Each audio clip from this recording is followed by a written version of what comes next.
Welcome.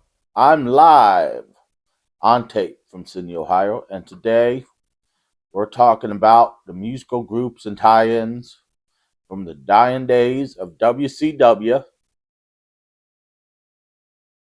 As you can imagine, this is going to be a little bit of a long video because there were several, and might as well start out with the one most people know, the Kiss Demon. In 1999, Eric Bischoff met Gene Simmons. Eric Bischoff had the brilliant idea of bringing Kiss into WCW to do a concert and to tie Kiss and WCW together in a merchandising deal and to bring a Kiss themed wrestler into WCW because Kiss, although wasn't super popular like they were in the 70s and 80s, they were still kind of popular and a merchandising deal would make money. He paid Kiss $500,000 for this, which was overspending. Now, the Kiss concert on Nitro, that was built up for several weeks, was one of the lowest rated Nitros in history.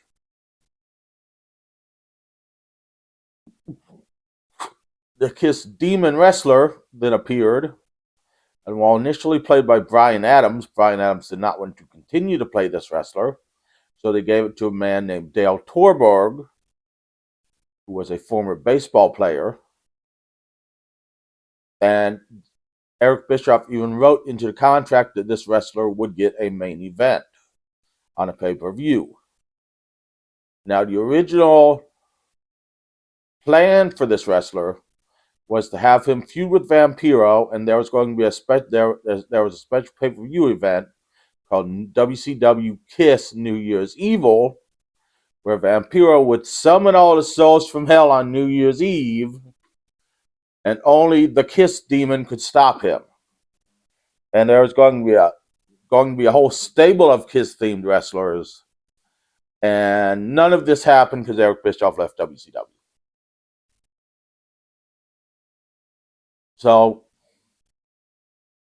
to get the Kiss Demon wrestler, who just went by the Demon afterwards, this special pay-per-view, this main event pay-per-view, they had a special main event on the one pay-per-view, which actually was the fourth match of the card and nowhere near the main event, but they called it the special main event against the Wall, which lasted 4 minutes, and the Wall won.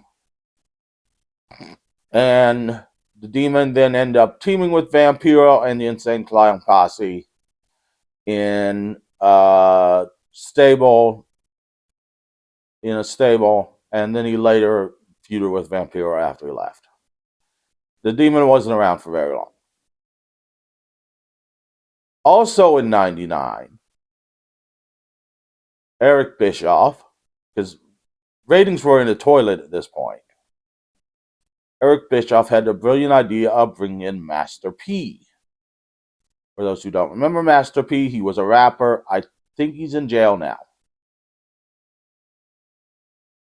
Or is that a different rapper who raped a bunch of little kids?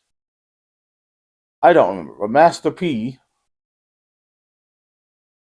he brought in Master P because he thought the hip-hop connection would go well with wrestling, though WCW's audience was mostly Southerners. Anyways,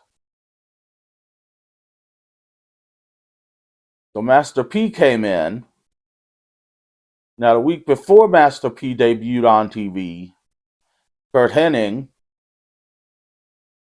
hogged the DJ booth, because Nitro had a DJ at this point, and sang a bunch of country songs. So Master P appeared on Nitro with his crew, and Kurt Hennig came out and asked for an autographed CD. At which point, Kurt Hennig tore up the CD, and Master P's crew beat him up. Now, at this point, Kurt Hennig got a crew together called the West Texas Rednecks, which we will get to after this. They're another musical group. Okay. Now, the West Texas Rednecks the next week took over the DJ booth and started playing their song, I Hate Rap, Rap is Crap, which I listened to when it came out and I liked, but I listen to now, and it is actually a very bad song. But I do recommend you listening to it. It's on YouTube. Master P and his No Limit Soldiers, which included his brother Swall, a guy named 4x4, Brad Armstrong, who was going by BA, Rey Mysterio, Conan, and I swear there was another one whose name I just don't remember. There was like 8 of these guys. Sick or Chic or whatever his name was. Then ran them out to a cry of unintelligible statement and hooty hoo. Later in the night, Master P was celebrating 6th birthday when Kurt Hennig once again came out and apologized for tearing up the CD to present Sick with a birthday present, which was a custom-made cowboy hat. Sick or whatever his name was, then stomped on it, and Master P slammed a birthday cake in Kurt Hennig's face, at which point the audience booed, because these are heel tactics, not face tactics, which No Limit Soldiers were supposed to be faces. And Master P blamed the audience booing for him being black.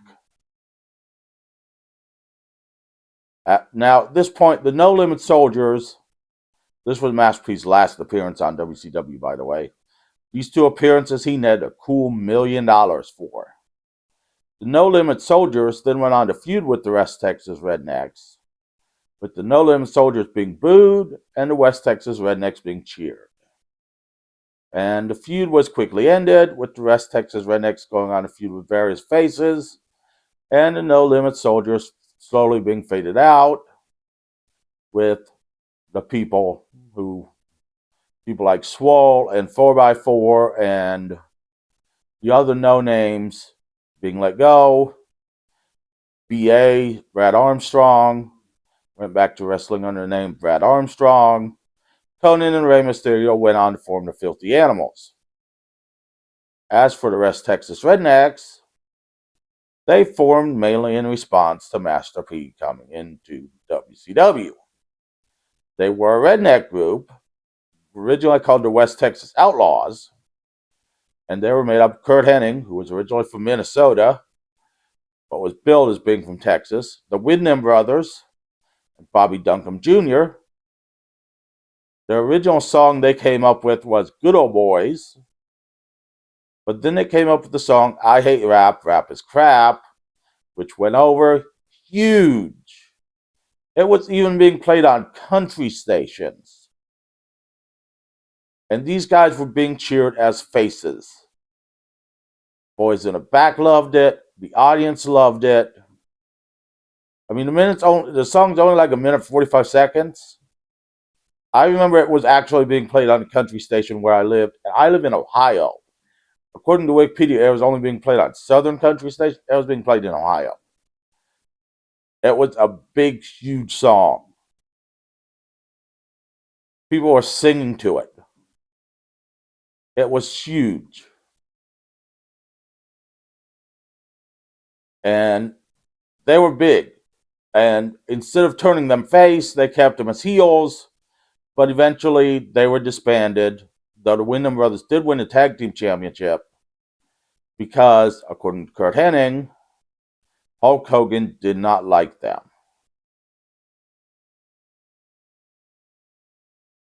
Now, there is one other musical group in WCW in the dying days, and that, of course, is 3 Count. For those who don't remember 3 Count, it was Shane Helms, Shannon Moore, and Evan Courageous. They were a boy band. There were a bunch of cruiserweights who were a boy band. They had 2 songs. The only one name I can remember is Dance with 3 Count. And they came out and they sang while they lip synced, and then they danced. They at one point won the Hardcore Championship, all three of them together. So all three of them were the Hardcore Champion. And then they had Tank Abbott, who was their bodyguard, and they feuded with the Young Dragons over a record contract, which Tank Abbott helped them win, and then Tank Abbott stole that and wanted to be their lead singer, which then they feuded with Tank Abbott until Tank Abbott left, probably because he was tired of backup dancing with 3 Count and being in a feud with a boy band.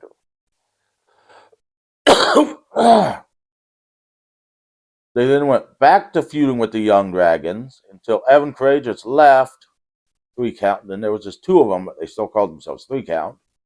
And then Jamie Noble left the Young Dragons, revealing, of course, he was white and not really Japanese like the rest of the Young Dragons, to form Courageous and Noble. And then you had the Young Dragons, and then you had 3 Count, which all 3 feuded. And then later on, Shane Helms won the Cruiserweight title pretty much right before WCW's death.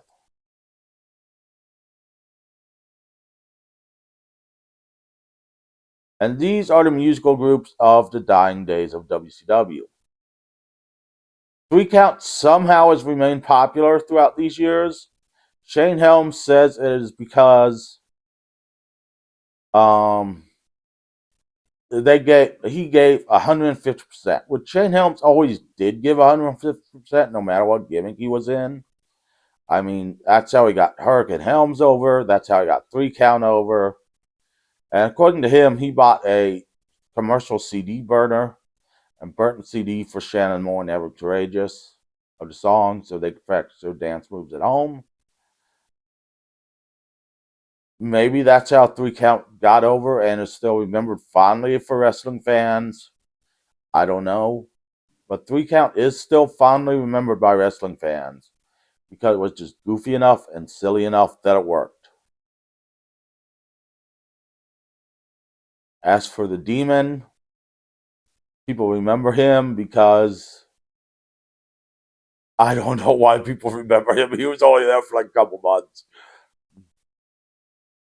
As for Master P and the No Limit Soldiers, I remember them because I don't know why.